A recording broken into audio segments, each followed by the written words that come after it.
Une transformation inattendue se déroule dans le Sahel, là où les frontières autrefois floues prennent forme grâce à une technologie émergente. Ibrahim Traoré, à la tête de cette initiative, a lancé un projet de sécurisation des frontières du Burkina Faso qui a rapidement pris de l'ampleur. Ce chiffre frappant de 74 000 mouvements enregistrés en un mois résonne comme un paradoxe. Un no man's land devient un espace méticuleusement mesuré. Mais derrière ce chiffre se cache une question cruciale. Cette stabilité nouvellement trouvée peut-elle perdurer face aux risques persistants qui menacent la région? La mise en place d'une infrastructure de sécurité dans une région instable comme le Sahel pourrait sembler, à première vue, une simple réponse technique. Cependant, la réalité dépasse largement cette interprétation. En effet, cette initiative représente bien plus qu'un projet gouvernemental.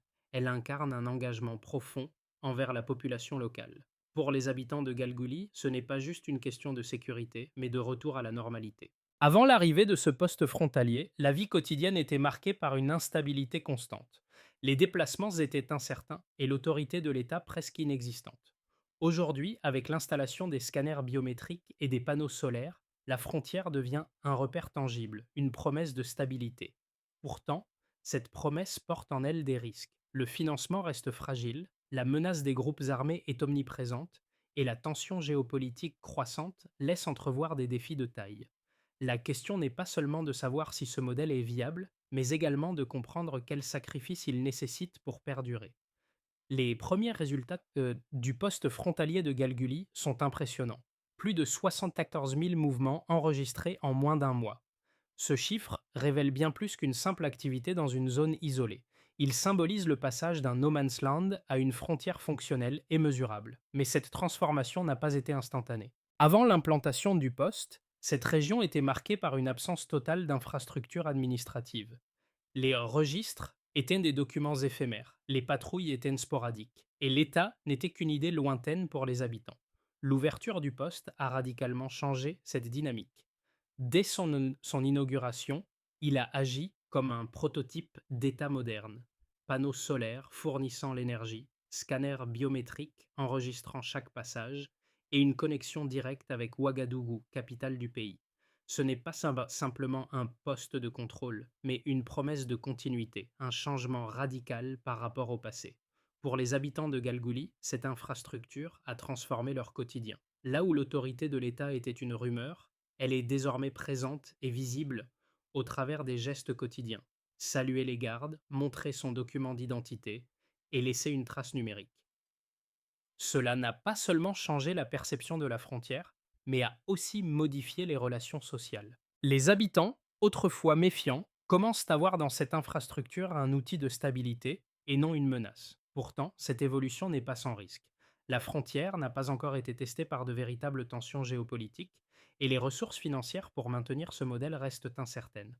Néanmoins, ce premier mois de fonctionnement témoigne d'un potentiel insoupçonné. Un espace autrefois perçu comme marginal est devenu un point d'ancrage fonctionnel et efficace. Le poste frontalier de Galguli n'a pas seulement transformé l'infrastructure, il a également marqué un tournant pour les habitants, dont la perception de l'État a été profondément modifiée. Bernardette Cambiré, vendeuse de fruits et mère de 4 enfants, est l'une des premières à avoir remarqué le changement. Elle explique simplement: ils nous ont apporté la lumière et la paix. Pour elle, cette phrase résume parfaitement l'impact immédiat du poste, un retour à la normalité. Là où la frontière était autrefois un lieu de peur et de méfiance, elle est désormais un endroit où la sécurité et la prévisibilité sont présentes. Cette transformation ne s'est pas produite du jour au lendemain, mais à travers des gestes quotidiens. L'arrivée des gardes, l'ouverture des marchés à des horaires réguliers et la présence de services publics accessibles. D'autres témoignages, comme celui d'un ancien officier devenu animateur radio, renforcent cette idée en ajoutant: quand on sert, on est enfin vu. Ce changement dans la perception est crucial, car il montre que les infrastructures, même simples, peuvent avoir un impact profond sur les comportements sociaux. Les enfants jouent désormais autour des installations solaires, les commerçants planifient leur journée en fonction des horaires prévisibles, et les familles commencent à rester dans la région plutôt que de fuir vers des zones plus sûres.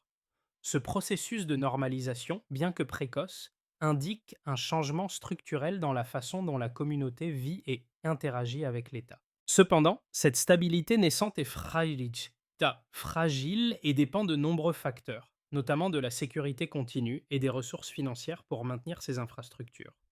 L'activation du poste frontalier de Galguli a marqué un tournant décisif dans la gestion des frontières du Burkina Faso. En moins de 2 mois, cette petite zone marginale a connu une transformation radicale, passant d'un territoire négligé à un point stratégique du pays. Ce processus a débuté avec un événement clé, à savoir l'ouverture du poste le 15 juillet 2023. Ce jour-là, un simple clic des scanners biométriques a symbolisé la fin d'une ère d'incertitude et d'improvisation. Ce geste apparemment insignifiant a permis d'établir une toute nouvelle dynamique, où chaque passage est désormais enregistré, mesuré et analysé. Cette capacité à enregistrer les flux a immédiatement mis en évidence la densité des mouvements dans cette région autrefois ignorée. En quelques jours, le poste a recueilli des données précieuses qui ont montré que des milliers de personnes traversaient quotidiennement la frontière, bien plus que ce que les autorités avaient imaginé. Cependant, ce changement n'a pas été sans défi. Dès les premières semaines, des tensions ont émergé, notamment des rumeurs circulant parmi les groupes armés locaux, qui ont tenté de déstabiliser le système en insinuant que l'infrastructure n'était qu'une façade technologique extérieure. Ces rumeurs ont provoqué une augmentation de la vigilance des autorités et des groupes armés, qui ont intensifié leurs efforts pour perturber le fonctionnement du poste. Ibrahim Traoré, conscient des risques, a réagi rapidement en organisant une série de mesures de sécurité renforcées. Un conseil de sécurité d'urgence a été convoqué à Ouagadougou et des patrouilles conjointes avec le Ghana ont été mises en place pour assurer la sécurité des zones sensibles. L'infrastructure, qui semblait fragile au début, a ainsi montré sa résilience face à ces menaces. Les premiers résultats, en termes de sécurité, ont été frappants. En moins de 2 mois, les incidents frontaliers dans la zone sud-ouest ont diminué de 37%.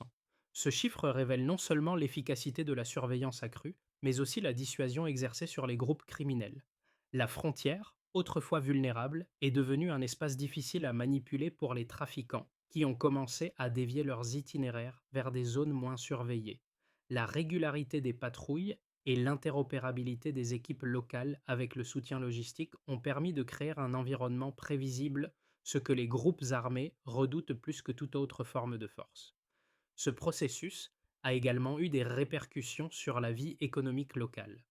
L'installation des infrastructures a créé plus de 200 emplois directs et indirects, générant une microéconomie auparavant inimaginable dans cette région.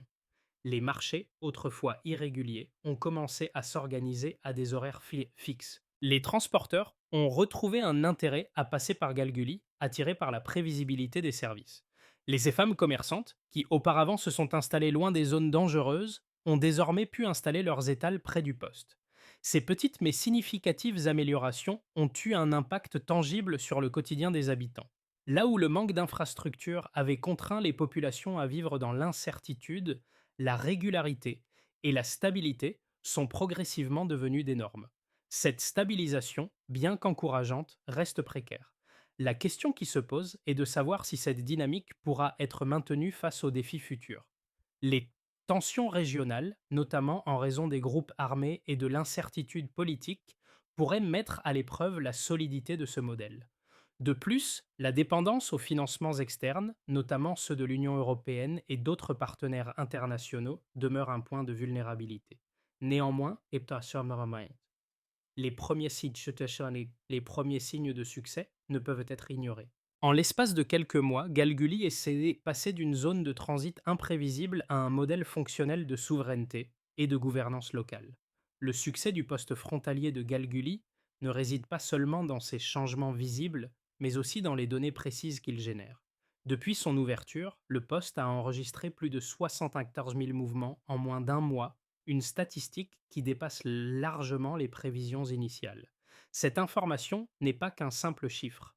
Elle représente un flux humain jusque-là invisible qui se manifeste désormais dans des chiffres concrets. La capacité à mesurer ces mouvements a permis de révéler des patterns de migration, de commerce et de circulation dans la région, qui étaient auparavant totalement ignorés. Ces données ont non seulement permis une gestion plus efficace des flux frontaliers, mais elles ont aussi offert aux autorités une base solide pour renforcer leur présence dans la zone. Un autre chiffre clé qui illustre l'impact de cette nouvelle infrastructure est la diminution de 37% des incidents frontaliers dans la zone sud-ouest du Burkina Faso. Avant l'implantation du poste, la frontière était une zone de passage incontrôlé, où les activités illicites, telles que le trafic d'armes et de personnes, prospéraient. Grâce à l'installation des scanners biométriques et à l'augmentation des patrouilles, ces activités ont été nettement réduites. Les groupes armés qui utilisaient cette zone comme un terrain d'opération ont été contraints de changer de trajectoire. L'augmentation de la visibilité et de la prévisibilité des opérations a joué un rôle déterminant dans cette transformation. L'enregistrement des mouvements permet désormais aux autorités d'identifier et d'intervenir plus rapidement en cas d'incident, contribuant ainsi à un environnement plus sûr et plus contrôlé. Le troisième indicateur quantifiable qui démontre l'efficacité du projet concerne l'économie locale. Plus de 200 emplois directs et indirects ont été créés autour du poste. Ce chiffre est modeste en comparaison des grandes zones urbaines, mais pour un village comme Galguli, il a un impact significatif. Les nouveaux emplois Tchekamen ont permis aux habitants de s'engager dans des activités économiques régulières, réduisant la nécessité de migrer vers des zones plus sûres ou plus développées. Les femmes commerçantes, par exemple, qui étaient auparavant contraintes de s'installer dans des endroits plus éloignés, bénéficient désormais de la sécurité apportée par le poste pour s'installer à proximité. Cela a contribué à la réactivation de l'économie locale et a permis à des entreprises de petite taille de se développer. La stabilité apportée par cette infrastructure a ainsi stimulé la création de petites entreprises, renforçant la résilience économique de la communauté. Ces résultats quantitatifs sont soutenus par des preuves qualitatives. Les habitants de Galguli témoignent du changement dans leur quotidien. Des discussions avec les commerçants locaux, les enseignants et les membres de la communauté révèlent une satisfaction croissante à l'égard des services fournis par l'État. L'accès régulier à l'eau potable, l'amélioration de la sécurité et la prévisibilité des services administratifs ont redonné confiance aux habitants. Les anciens fonctionnaires et les anciens militaires, qui avaient vu l'État s'effacer pendant des années, se sentent désormais valorisés et impliqués dans la gestion du territoire. Ils constatent que la présence de l'État dans cette région est devenue non seulement visible, mais aussi fonctionnelle. Le poste de Galguli ne se limite pas à être un centre de contrôle. Il est devenu un point de référence et un pilier pour les habitants, qui commencent à voir leur vie s'améliorer grâce à cette infrastructure. Le modèle de Galguli a généré une série de réactions et de débats. D'un côté, certains voient dans ce poste une avancée remarquable, un exemple de souveraineté fonctionnelle que l'Afrique pourrait adopter pour gérer ses propres frontières sans dépendre de puissances extérieures. Pour ses partisans, la présence d'Ibrahim Traoré à la tête du projet symbolise une nouvelle ère pour le Burkina Faso. Il souligne que, contrairement aux initiatives précédentes qui dépendaient largement des financements et de l'expertise internationale, ce projet repose sur des ressources locales. L'objectif n'est pas seulement de gérer les frontières, mais de construire une souveraineté enracinée dans la réalité du terrain, dans des actions quotidiennes qui permettent aux citoyens de se sentir protégés et représentés. Pour eux, Galguli représente un modèle dont la réussite pourrait être reproduite ailleurs en Afrique, où les frontières sont souvent perçues comme des lignes invisibles, vulnérables aux conflits et au trafic. D'un autre côté, il existe une lecture plus sceptique, qui met en lumière les risques et les limites du modèle. Pour les critiques, le poste de Galguli n'est qu'une solution temporaire, une façade technologique qui masque les faiblesses profondes du système. Il rappelle que ce projet repose en grande partie sur des financements externes, provenant de pays comme l'Allemagne et le Japon, ainsi que des organisations internationales telles que l'OIM. Selon eux, cette dépendance montre que, malgré la façade d'autosuffisance, le Burkina Faso ne peut pas encore entièrement gérer seul ses frontières, sans une aide extérieure substantielle. Ils craignent que l'apparente stabilité ne soit qu'une illusion, rendue possible par un soutien international qui pourrait disparaître en cas de crise. Pour ces sceptiques, Galguli pourrait devenir un laboratoire extérieur, un test pour les infrastructures qui semblent réussir tant qu'elles sont soutenues par des fonds étrangers, mais qui échoueraient dès que ces ressources se tarissent. Cependant, l'essentiel réside dans l'évidence que malgré ces divergences, le projet de Galguli a déjà démontré sa valeur. La stabilité qu'il génère dans la région, les données qu'il récolte et la transformation des comportements locaux témoignent d'un succès indéniable. Ce modèle ne prétend pas être parfait, mais il représente une tentative de créer une gouvernance autonome dans une zone historiquement marginalisée. La vérité réside peut-être dans la cohabitation de ces deux visions. Un projet qui repose sur des fondations externes, mais qui, à travers ses premiers succès, crée une dynamique de changement qui peut durer. Le modèle de Galgouli, bien qu'encore jeune, commence à prouver sa résilience face aux défis qu'il rencontre. Ce qui semblait être une initiative marginale est désormais un pivot central dans la gestion des frontières du Burkina Faso. À mi-parcours, les signes d'une transformation durable sont clairs. En particulier, la sécurité s'est nettement améliorée, avec une réduction de 37% des incidents dans la région. Ce chiffre montre que l'infrastructure ne se contente pas de contrôler, mais qu'elle a réellement un impact sur la stabilité locale. Les groupes armés, qui étaient autrefois omniprésents, ont désormais dû ajuster leur stratégie en déplaçant leurs activités vers d'autres zones moins surveillées. Les changements ne sont pas uniquement visibles à travers des statistiques. Le témoignage de Bernadette Cambiré, qui affirme que la lumière et la paix sont revenus, illustre un changement tangible dans la vie quotidienne des habitants. Les interactions sociales, autrefois marquées par la méfiance et la peur, sont désormais plus régulières et prévisibles. Les habitants commencent à se réapproprier leur espace, à voir dans cette infrastructure non pas une intrusion, mais un outil de gouvernance qui leur est bénéfique. Ce phénomène de réappropriation est un signe de succès évident pour ce modèle de frontière réinventé. Les impacts du poste frontalier de Galguli sont maintenant palpables à plusieurs niveaux. Tout d'abord, la stabilité accrue dans la région a permis une transformation dans les comportements économiques. Avant l'implantation de l'infrastructure, de nombreuses familles étaient contraintes de migrer vers des zones plus sûres, cherchant à fuir l'instabilité et l'insécurité qui régnaient. Aujourd'hui, les habitants de Galguli et des environs ont commencé à revenir, attirés par la promesse d'un environnement plus stable et prévisible. Les plus de 200 emplois créés autour du poste ont non seulement amélioré les conditions de vie immédiates, mais ont aussi renforcé la résilience économique locale. Le commerce, autrefois sporadique, s'est organisé selon des horaires réguliers, facilitant la planification des activités quotidiennes.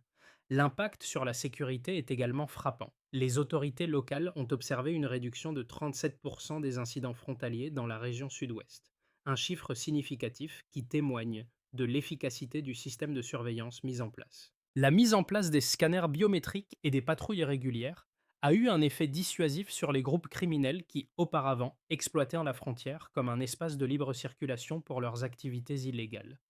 Ce changement a non seulement rendu la région plus sûre, mais a également créé un environnement plus prévisible pour les habitants, qui peuvent désormais circuler sans crainte constante de violence ou de vol. Au-delà de la sécurité, l'infrastructure a également eu des conséquences sociales profondes. Les habitants de Galguli témoignent d'une plus grande confiance envers l'État, une confiance qui se construit à travers des actions visibles et régulières. Les femmes commerçantes, qui avaient longtemps été contraintes de vendre leurs produits dans des conditions précaires, bénéficient désormais de la stabilité apportée par le poste. Elles peuvent établir leurs étals près du poste sans craindre les perturbations liées à l'insécurité. Les interactions sociales, autrefois marquées par la méfiance envers les autorités, sont devenues plus fréquentes et plus coopératives. Les habitants, autrefois désabusés, commencent à percevoir l'État comme une présence fiable et active dans leur quotidien. L'un des aspects les plus remarquables de ce modèle est sa capacité à structurer les activités économiques locales. Des commerces tels que la restauration, la vente de produits frais et les services de réparation ont vu leurs activités se développer, alimentées par la stabilité que le poste apporte. La microéconomie qui s'est créée autour du poste n'était pas anticipée par les observateurs externes, mais elle est aujourd'hui une réalité tangible.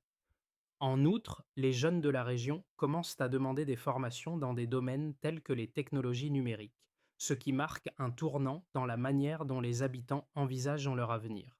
Enfin, ce modèle a des répercussions qui dépassent les frontières du Burkina Faso. Le poste de Galguli, en réussissant à rétablir l'ordre et à organiser la vie sociale et économique dans cette région marginale, devient un modèle de souveraineté locale qui pourrait inspirer d'autres pays du Sahel.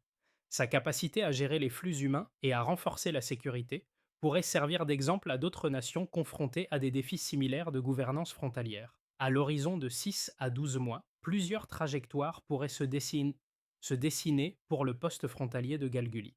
D'abord, le chemin le plus probable s'appuie sur la continuité du modèle actuel, une gestion stable des flux frontaliers, une réduction continue des incidents et une économie locale qui se stabilise autour des infrastructures mises en place. Si le modèle perdure, il pourrait devenir un exemple clé pour d'autres zones du Sahel où la présence de l'État est intermittente et où les frontières sont souvent des espaces de non-droit. Dans ce scénario, l'infrastructure continue à générer des emplois et à structurer l'économie locale, créant un cercle vertueux de développement économique et de stabilité sociale.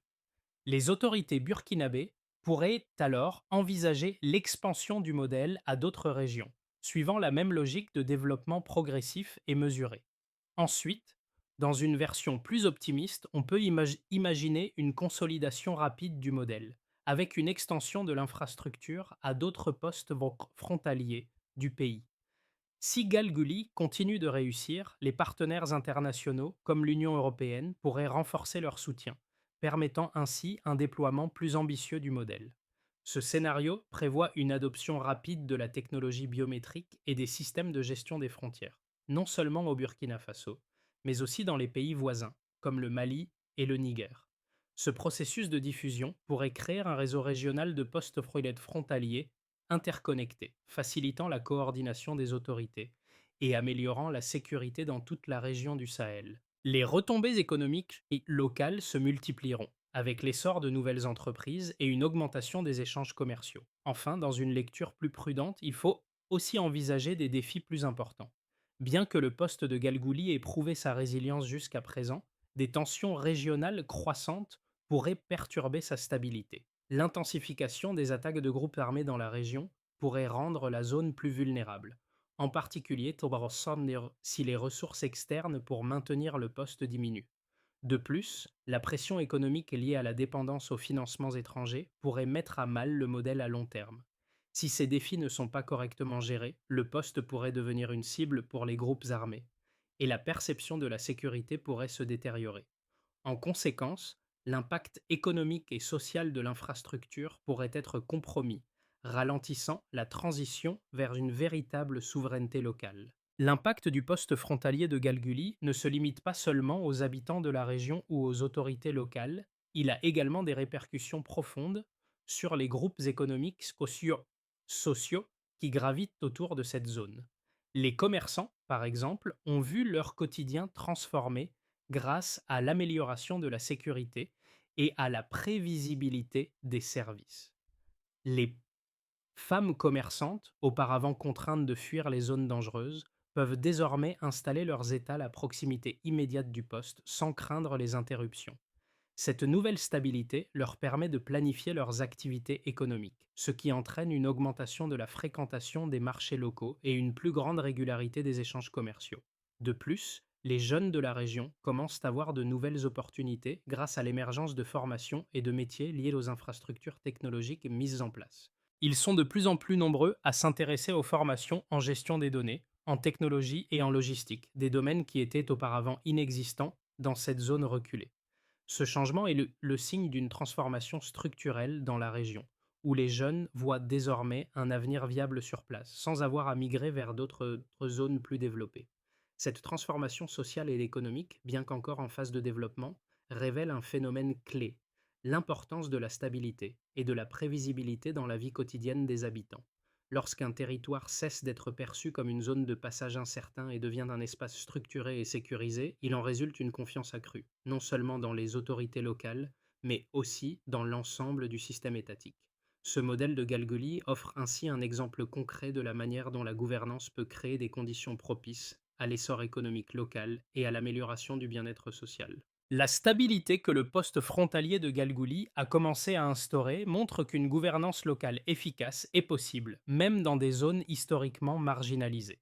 Cependant, pour garantir la pérennité de ce modèle, un plan d'action clair et structuré doit être mis en place. Dans un premier temps, il s'agit d'assurer une maintenance locale continue des infrastructures. Les panneaux solaires, les scanners biométriques et les systèmes de communication doivent être régulièrement inspectés et entretenus par des équipes locales formées spécifiquement à ces technologies. Cela garantit non seulement la fonctionnalité du poste, mais aussi l'indépendance du modèle par rapport à des interventions extérieures. Ensuite, la coordination avec les pays voisins doit être renforcée. Le Burkina Faso a déjà amorcé des patrouilles conjointes avec le Ghana, mais cette coopération pourrait être élargie à d'autres nations de la région. Une coordination accrue permettrait de mieux gérer les flux transfrontaliers et de réduire les risques de trafic illicite. La mise en place de points de contact réguliers et la création de centres de coordination partagés sont des étapes essentielles pour solidifier cette collaboration.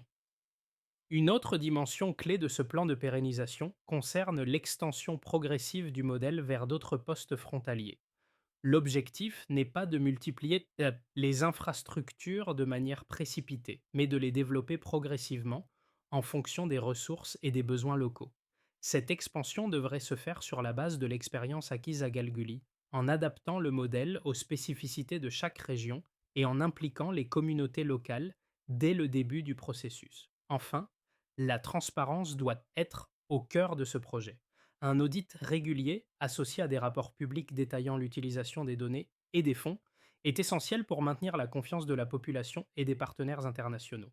Ce mécanisme de transparence renforcera la légitimité du modèle et permettra d'ajuster les stratégies en fonction des résultats observés. L'expérience de Galguli dépasse la simple question d'une infrastructure ou d'un projet de développement. Elle incarne un retour à la normalité pour des milliers de personnes qui avaient un vécu dans l'incertitude et la peur. Bernadette Cambiré, en disant Ils nous ont apporté la lumière et la paix, résume l'essence de ce changement, car la frontière n'est plus un symbole d'isolement, mais un vecteur de sécurité et de stabilité. Là où la peur circulait plus vite que l'information, un simple geste quotidien, comme montrer son document d'identité, est devenu le signe d'une nouvelle ère. Ce changement profond, bien que discret dans son déroulement, a une portée immense. Les enfants qui jouent près des installations solaires, les commerçants qui installent leurs étals sans crainte, et les habitants qui retrouvent une confiance en l'État témoignent d'un succès qui dépasse les statistiques.